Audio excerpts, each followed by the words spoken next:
وما أرسلناك إلا رحمة للعالمين. Kemudian bid'ah-bid'ah pada hari Asyura, ya.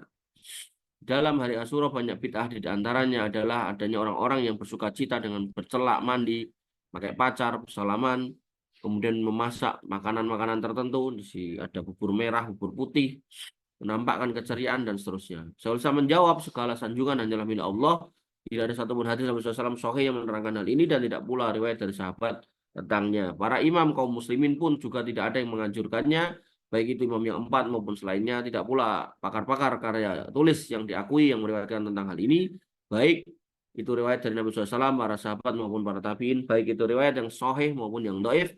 Namun sebagian orang belakang meriwayatkan hadis-hadis tentang hal ini, yaitu yang mereka riwayatkan secara dusta bahwa barang siapa yang bercelak maka tidak akan binasa selama setahun dan seterusnya. Ini semua hadisnya palsu.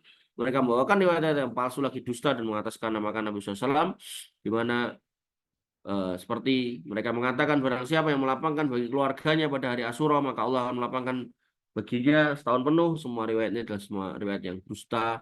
Kemudian Syekhul Islam rahimahullah juga menjelaskan secara tingkat perihal yang terjadi barangkali pertama kali di umat ini berupa fitnah peristiwa pembunuhan Al-Husain radhiyallahu an, dan apa yang dilakukan oleh berbagai kelompok. Oleh sebab itu beliau kemudian mengatakan, lalu muncullah sebuah kelompok yang bodoh lagi dolim, entah mereka ini kelompok yang mulhid, ateis, lagi munafik, ataukah mereka ini sesat lagi menyesatkan. Mereka menampakkan loyalitas kecintaan kepada Ahlul Bait dan menjadikan hari Asyura sebagai hari berkabung, bersedih, dan meratap. Mereka menampakkan syiar-syiar jahiliyah seperti nampar pipi, merobek baju, bela sungkawa ala jahiliyah, mengubah syair-syair kesedihan, mengubah itu membuat ya. Kemudian membuat-buat riwayat dan cerita yang di dalamnya berisi banyak kedustaan, melantunkannya hanya menambah kesedihan dan fanatisme, semakin melemparkan fitnah di tengah-tengah kaum muslimin, bertawasul dengan hal-hal itu sampai celaan-celaan kepada generasi awal terbaik umat ini.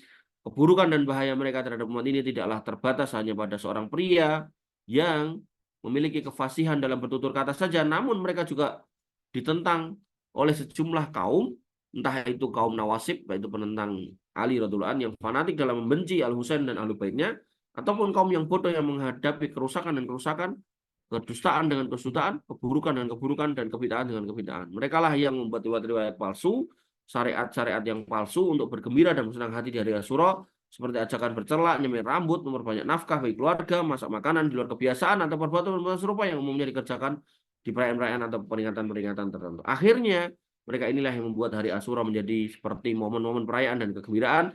Mereka inilah kaum-kaum yang menjadikan upacara kematian diisi dengan acara ratapan dan kegembiraan. Kedua kelompok ini sama-sama keliru dan keluar dari sunnah. Kemudian Ibnu Al-Hajj rahimahullah menyebutkan sejumlah bid'ah Asyura, seperti sengaja mengeluarkan zakat di hari Asyura, baik dengan cara mengakhirkan atau mengawalkan waktunya agar tepat dikeluarkan pas hari Asyura, mengkhususkan untuk menyembelih ayam, dan para wanita mengenakan pacar-pacar di tangan-tangannya.